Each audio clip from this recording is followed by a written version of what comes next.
We're back on ABC24 this week. As I mentioned before the break, U.S. Senator Marsha Blackburn from Tennessee finding herself in some hot water this week during some testimony before the Senate Judiciary Committee, which she sits on.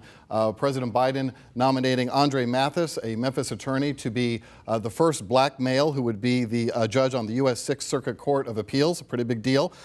He is a partner of the Butler Snow law firm. He's received high praise from the local bar association. FedEx chairman Fred Smith writing a glowing letter of recommendation. He's a Republican, but when his home state senator had her turn to speak, Marsha Blackburn said this.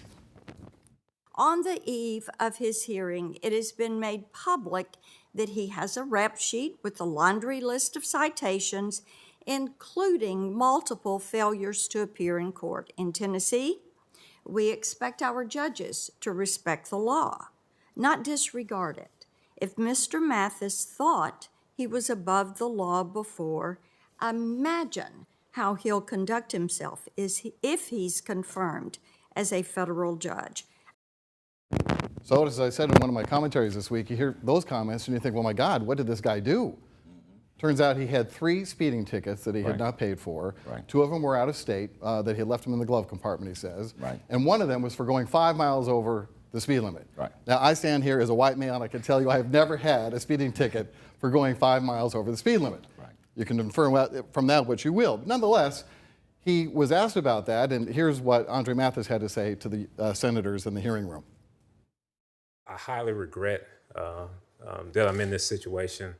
I feel like I've embarrassed my family, and I truly regret that. While I deserve this, they don't. Okay, so there you have it. So what do you make of the remark to say that he had a rap sheet by having 3 speeding tickets? Richard, let's call this what it is. This is a racist dog whistle that goes back to the 1960s. To say this about an African-American man who is an upstanding citizen. The real issue here is that Marsha Blackburn is upset because she was not consulted about the selection to the appellate court. She supports a court of criminal, state court of criminal appeals candidate. Okay, all right. Some mic issues. They were scratching on us. Is that my mic? I think it was yours because I was.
Mic check, 1, 2, 3, 4, 5, 6. Mic check, 7, 8, 9.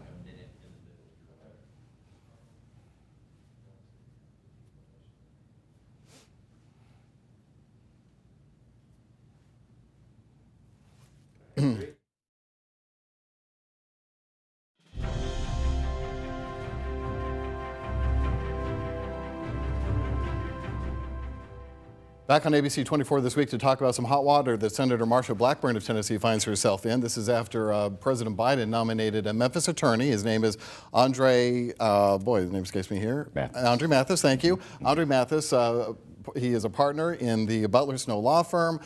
He was recommended by the FedEx CEO, Fred Smith, who was a Republican, by the way, a glowing letter of recommendation to sit on the U.S. Circuit Court of Appeals, the Sixth Circuit, and he would be the first black male judge to do so.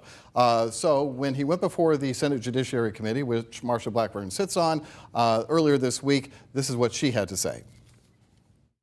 On the eve of his hearing, it has been made public that he has a rap sheet with a laundry list of citations, including multiple failures to appear in court. In Tennessee, we expect our judges to respect the law, not disregard it.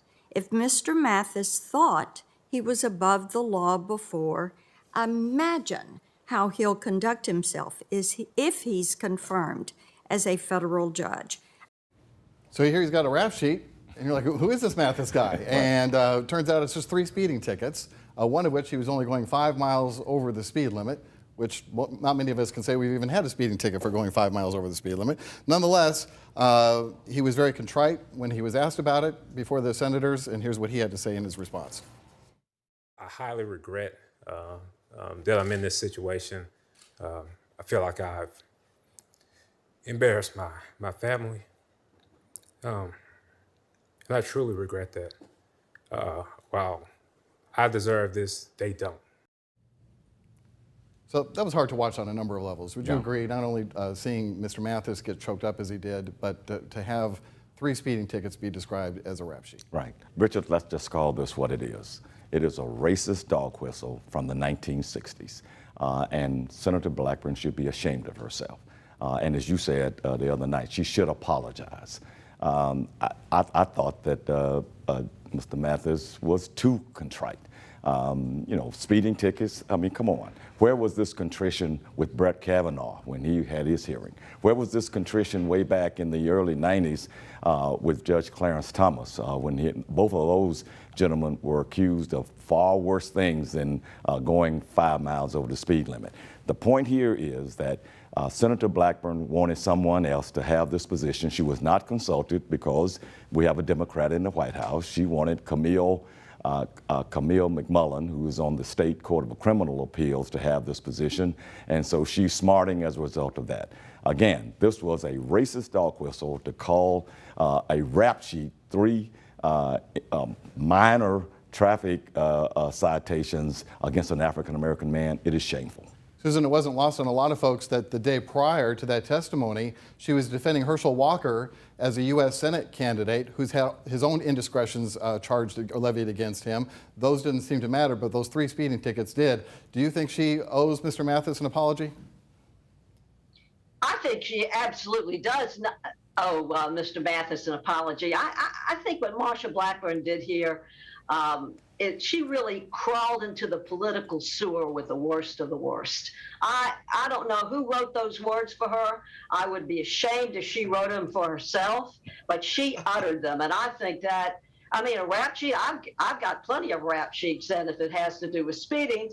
Look, Mr. Mathis in this community has a far better reputation as an outstanding attorney than Marsha Blackburn will ever have as a U.S. Senator. Reverend Whalen, there's no love lost between this side of the state and its U.S. Senator from Tennessee and Marsha Blackburn. Nonetheless, this seemed to go above the pale to a lot of folks. I don't know if Senator Blackburn watches our show or not, but I hope so. I hope somebody will see this. Listen, Senator Blackburn, who made you the arbiter of morals from your party? Listen. She went on to say in that soundbite, she went on to say, I cannot in good conscience support the nomination. Good conscience? What can you do in good conscience, Senator Blackburn? Where were you when your party was tacitly supporting an insurrection attempt? Where is your party? Where is your party now when it's time to give the American people arrests and trials and convictions? Get out of here with that good conscience. One other side note, I think it's worth pointing out. Yeah, it is. she was recently in a car that was speeding down Constitution Avenue.